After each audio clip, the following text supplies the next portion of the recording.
내 아이의 구강 내 감각이 남들보다 조금 예민한 아이들이 있어요. 그래서 이 아이들에 맞는 솔루션을 제가 드리고자 합니다. 네, 안녕하세요. 육아코디 놀이 전문가 민주 선생님입니다.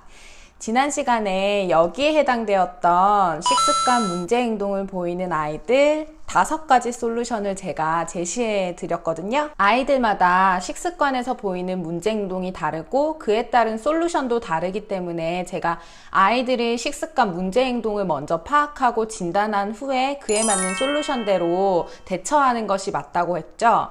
그래서 혹시 이 영상을 먼저 보시는 분들은 식습관 1편에서 내 아이는 어떤 문제를 가지고 있는지 진단을 먼저 해보시면 좋을 것 같습니다. 오늘은 여기에 해당되는 편식하는 아이, 뱉어내는 아이, 입에 물고 있는 아이, 이렇게 식사 환경이나 밥 주는 사람의 방식보다는 내 아이의 구강 내 감각이 남들보다 조금 예민한 아이들이 있어요. 그래서 이 아이들에 맞는 솔루션을 제가 드리고자 합니다. 참고로 제가 2편에서 밥 주는 사람의 환경만 바꾸고 방식만 바꾸면 3주면 아이들이 변할 수 있다라고 했었잖아요. 그런데 오늘처럼 이렇게 기질적으로 좀 예민한 아이들 같은 경우에는 당장에 완벽하게 변하기는 힘들어요. 그런데 길게 보시고 아이가 성장하면서 건강한 식습관을 가질 수 있도록, 그리고 먹으면서 행복을 느낄 수 있도록 지치지 마시고 아이가 조금씩 변하고 성장해감에 만족하면서 도와주시면 될 것 같습니다. 한 가지 더 말씀드리고 싶은 건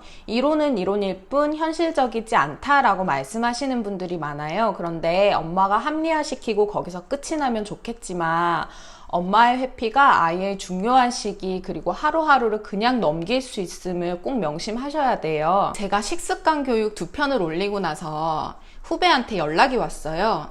언니, 저는 우리 아기 한 가지도 해당되지 않아요 라고 하는 거예요. 이 흔하디 흔한 식습관 문제 행동 10가지 중에 아이가 한 가지도 해당되지 않는다고? 어떻게 그렇지? 아이가 정말 순한가? 식성이 좋은가? 하시겠지만 아닙니다. 같은 재료라도 조리법이 조금만 바뀌어도 알아차리던 아이고요.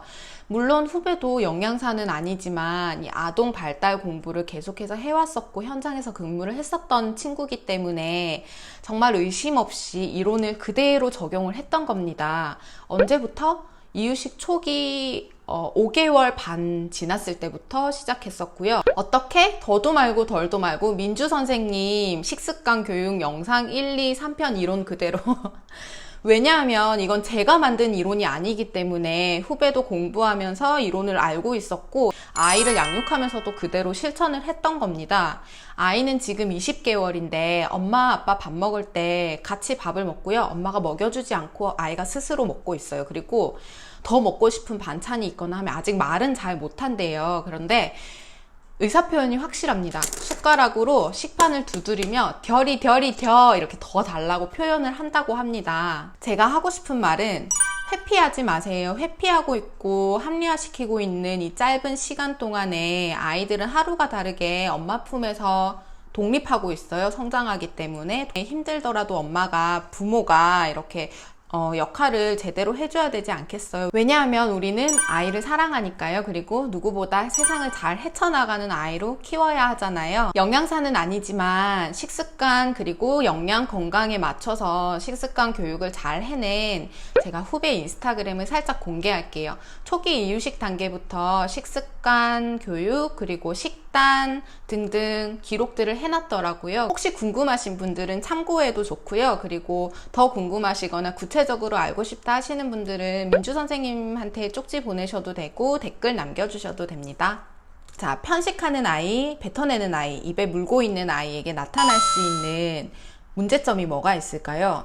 자, 첫 번째는 골고루 먹지 않았기 때문에 영양 결핍을 고려해야 돼요. 그래서 아이에게 필요한 영양제로 조금 보충을 해주시는 것도, 잘 챙겨주시는 것도 체크를 해야 하고요. 그리고 두 번째는 저작작용인데요. 아이들은 이유식기를 거치면서 이제 씹기 훈련을 하죠. 그런데 저작작용을 충분히 하지 못하면 치아 발달상의 문제가 생길 수 있고요. 그리고 또 오래 물고 있다 보면 충치나 치아 부식이 있을 수 있기 때문에 이 부분도 문제점이 될 수 있습니다. 그리고 마지막 세 번째는 소화를 시키는 능력이 저하될 수 있습니다. 아이가 편식하는 원인에는 많겠지만 대표적으로 세 가지가 있어요. 첫 번째는 이유식 때 한 가지 음식만 지속적으로 먹은 경우, 두 번째는 부모가 싫어하는 음식을 먹이지 않은 경우, 세 번째 같은 경우에는 인스턴트 음식을 조금 많이 접한 경우가 있습니다. 이에 대한 대처법에는 첫 번째, 무조건 먹이려 하지 마라 라고 되어 있어요. 먹지 않으면 과감하게 치워버리는 것이 필요합니다. 따라다니면서 먹이게 되면 나쁜 습관을 강화시킬 뿐만 아니라 아이가 식사에 대해 부정적으로 인식할 수 있기 때문에 오히려 거부감이 생길 수 있어요. 그리고 두 번째는 식사 전후의 간식량을 체크해서 되도록이면 간식의 양은 좀 줄여주시는 것이 좋아요. 또한 너무 자극적인 거, 단 거를 좋아한다든지 인스턴트 음식, 자극적인 음식, 간식으로 주시는 거는 자제하는 게 좋고요. 그리고 세 번째는 아이가 좋아하는 음식에 싫어하는 반찬 숨겨주시는 엄마들 많이 있죠. 그래서 숨겨주지 마시고 차라리 조리 과정에서 잘게 썰어줘도 뱉어내는 아이들, 편식하는 아이들이 있어요. 다져서 아니면 갈아버려요. 갈아서 그냥 같이 제공을 하면, 다른 형태로 좀 제공을 하면 좋습니다. 네 번째는 역시 칭찬과 보상을 아끼지 않아야 되겠죠. 의사소통이 되는 아이라면 더더욱 식사 후에 칭찬 스티커나 아니면 아이가 좋아하는 특별한 놀이, 뭐 보드게임이라든지 등등 엄마나 아빠가 함께 참여해서 15분 정도를 같이 놀아주시는 것도 좋고요. 그러면 식사 후에 즐거움이 있다라는 것을 인식하고 아이가 식사를 빨리 마치고 싶어 해요. 그래서 좀 먹는데 영향을 줄 수 있어요. 잘 먹는데. 그리고 다섯 번째는 다양한 영양교육에 참여시켜라 라고 되어 있는데, 특별한 건 없어요. 집에 있는 책이나 아니면 건강 영양 교육 영상들이 많이 있거든요. 그래서 그런 영상들 활용하셔도 되고, 체험장도 요즘 너무너무 잘 되어 있어요. 그래서 체험장 방문하셔가지고 영양 교육 좀 하시는 것도 괜찮고요. 아니면 집이나 텃밭에서 함께 야채를 길러서, 여건이 된다면 야채를 길러서 수확해서 아이들과 함께 그런 경험들을 해보는 것도 굉장히 도움이 되거든요. 그래서 그렇게 하시고, 그리고 되도록이면 아이가 요리사가 되게 하라라는 말이 많은데, 엄마가 조리하는 과정에 아이가 최소로 할 수 있는 거 있죠. 안전칼, 케이크 칼 같은 걸로 뭔가 음식을 썰어본다든지, 아니면 뭐 요리 과정에 아이가 할 수 있는 정도의 참여를, 그 주먹밥 만들 때 뭉치는 거, 그런 것들에 참여를 시켜서 같이 준비하시는 것도 굉장히 도움이 돼요. 그리고 마지막으로 유아기에는 또래에 관심이 많기 때문에 아주 잘 먹는 친구들 있죠. 친구들을 집으로 초대해서 조금의 경쟁 심리를 좀 자극해 주는 것도 아이가 먹는 경험을 하는데 좋은 자극이 될 수 있어요. 네, 12개월 전후의 아이들이 이유식 거부하는 현상들을 많이 얘기하시고, 그리고 그 대처법을 어떻게 해야 되나 많이 질문을 하시는데, 그 시기에는 너무 자연스럽게 나타날 수 있는 현상이기 때문에 내 아이만 그런 거가 아니기 때문에 너무 걱정 안 하셔도 돼요. 자연스럽게 지나가거든요. 그래서 그 시기에는 편식이라기보다는 대근육 발달이 되면서 걸어 다닐 수 있고 움직일 수 있는 범위가 넓어져서 다른 것에 관심을 가지고 한시도 가만히 있지 않거든요. 그래서 움직이기 때문에 이유식이 먹는 거가 조금 뒷전이 될 수 있어요. 그리고 또 한 가지는 그 시기쯤에는 이전에는 간이 안 되어 있던 음식들을 먹다가 12개월이 지나가면서 엄마들이 조금 다양한 음식들을 어른들이 먹는 음식도 조금씩 주고, 이렇게 다양한 음식들을, 자극적인 음식들을 주다 보니까 아이가 비교적 이때까지 먹어왔던 이유식, 유아식에는 조금 관심을 가지지 않을 때가 있거든요. 그래서 걱정하지 마시고 그건 자연스럽게 지나가겠거니 하면 됩니다. 반면에 엄마가 너무 늦게까지 이유식이나 씹을 거리를 안 주는 경우도 있어요. 아기가 분유랑 우유를 너무 오랫동안 먹는다든지, 오랫동안 씹는 활동 경험이 없으면 아까도 말씀드렸지만 치아 발달에 좀 영향을 줄 수 있거든요. 그렇기 때문에 거름마기 시기부터는 점차 아이가 음식들을 다양하게 접하고 씹을 수 있도록, 씹는 경험을 해볼 수 있도록 해주는 것이 중요합니다. 자, 그리고 뱉어내는 아이의 원인과 대처법을 알아볼게요. 역류하기 아이들은 성인이 느끼는 구강의 감각보다 3배 이상 예민하고 민감하다고 합니다. 여기에 기질적으로 좀 더 예민한 아이들 같은 경우에는 정말 밥, 알 하나하나를 다 느낀대요, 혀로. 그렇기 때문에 평소보다 조금만 많은 양의, 그러니까 한 숟가락의 양, 한 입의 양이 조금만 많아도 뱉어내고요. 그리고 조금만 새로운 음식, 낯선 음식이 들어와도 금방 알아차리고 뱉어내거든요. 그래서 이 아이들 같은 경우에는 기질을 좀 존중해 줄 필요가 있어요. 뱉어내는 아이의 대처법은 제가 2가지로 좀 설명을 해드릴게요. 첫 번째는 한 입 양을 좀 줄여주세요. 한 입 양이 너무 부담스러우면 아이가 거부감에 지레 겁먹고 뱉어낼 수 있거든요. 그래서 좀 숟가락을 작게 조정을 해주시는 것도 좋고, 아니면은 반 숟가락 정도로 줄여서 한 입 양을 좀 줄여주시는 거가 좀 도움이 되고요. 2번째는 너무 다양한 음식을 제공하기보다는 익숙한 맛과 식감의 음식을 제공하되 형태를 조금씩 다르게 제공해서 점차 먹을 수 있는 음식 가지수를 좀 늘려주시는 것이 좋아요. 그리고 지금 만약에 이유식을 하고 계시다면 이를 예방하기 위해서 이유식 때부터 되도록이면 조금 다양한 음식들을 맛보고 씹어보는 경험을 제공하는 것이 좋고요. 자, 그리고 씹지 않고 입에 물고 있는 아이들 있죠. 정말 속이 터지죠.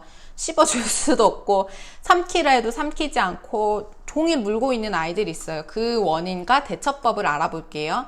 밥을 일단 오래 물고 있는 아이의 원인은 2가지로 생각해 볼 수 있어요. 아이가 밥이 먹기 싫어서, 또는 아이가 씹는 거가 싫어서, 그러니까 먹기 싫은 아이, 씹기 싫은 아이로 구분을 해야 돼요. 그래서 먹기 싫은 것이라면 물이나 우유, 간식량을 되짚어 봐야 돼요. 왜냐하면 포만감을 느끼는 상태라면 뭔가 음식을 먹기 싫어하는 아이들이 있거든요. 반면에 간식도 잘 안 먹는 아이들이 있어요. 밥만 잘 안 먹는 것이 아니라 간식도 먹지 않고 입에 물고 있는 아이들 같은 경우에는 먹기 싫다기보다는 음식을 씹기 싫은 아이라고 보시면 돼요.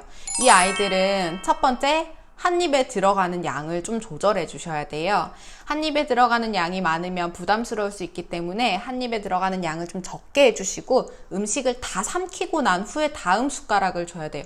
한 입도 지금 힘든데 엄마는 자꾸 이제 식사 시간이 길어지니까 밀어 넣어요. 그러면 나중에 입에 물고 있다 결국에는 다 버려야 되는. 그리고 이 편에서도 말씀드렸지만 잘 삼키지 않는다고 물이나 국물에 자꾸 말아주시는 거 씹는 훈련 방해될 수 있기 때문에 아이들이 더 안 씹거든요. 더 안 씹고 물고 있어요. 그래서 씹는 훈련을 방해하지 않도록 이 부분도 좀 짚어봐야 됩니다. 자, 2번째는 일단 음식을 씹어서 맛을 느끼고 그 즐거움을 알아야 돼요. 그래서 아이들이 좀 좋아하는 음식 위주로 일단은 주세요. 좋아하는 음식 위주로 주고 조금씩 이것도 영역을 넓혀가는 것이 좋아요.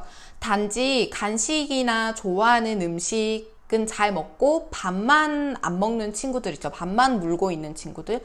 그런 친구들은 씹기가 힘든 아이는 아니거든요. 좋아하는 음식이나 간식만 줬다가 편식으로 갈 수 있기 때문에 굉장히 조심하셔야 돼요. 3번째는 제가 식사 텀은 3-4시간이 좋다고 했잖아요. 그런데 이 아이들 같은 경우에는 포만감보다는 배고픔을 조금 더 느낄 수 있게 그 시간을 주는 것도 좋아요. 그렇다고 너무 오랫동안 아이를 굶기면 안 되겠죠. 그래서 새끼 다 주시되 중간중간 간식도 주시되 조금 이거 텀을 좀 길게 해주는 것도 방법이 될 수 있습니다. 자, 제가 오늘 좀 빠르게 진행을 했는데 옆에 PPT가 있어서 그거 믿고 영상이 너무 길어지니까 보기가 힘들어 하시는 분들이 좀 계셔가지고 제가 좀 빠르게 말을 했거든요. 그래서 혹시 제 말이 빠르면 이렇게 글자에 조금 집중해서 제가 정리 잘 해서 올려놓을 테니까 글자에 좀 집중해 주시면 도움이 될 것 같고요. 그리고 오늘은 환경이나 방식, 밥 주는 사람의 방식이 아니라 기질적으로 좀 예민한 아이들, 그리고 고치기도 좀 힘든 식습관을 다뤘기 때문에 엄마들이 더 지치고 힘들 거라는 걸 너무 잘 알고 있어요. 그래서 제가 더더욱 응원을 하고요. 다음 시간에는 또 질문이 많았던 역류하기 애착 형성에 대해서, 애착 형성이라고 하면 분리불안과 함께 생각해 보시면 될 거예요. 그래서 그 부분에 대해 이야기 나누어 볼 테니까 민주 선생님 구독과 알람 꾹 눌러주시고요. 그리고 우리 아이 애착 형성 분리불안에 대해서 진단하고 해결책, 그리고 좋은 방법들 같이 생각해 보면 좋을 것 같습니다. 안녕.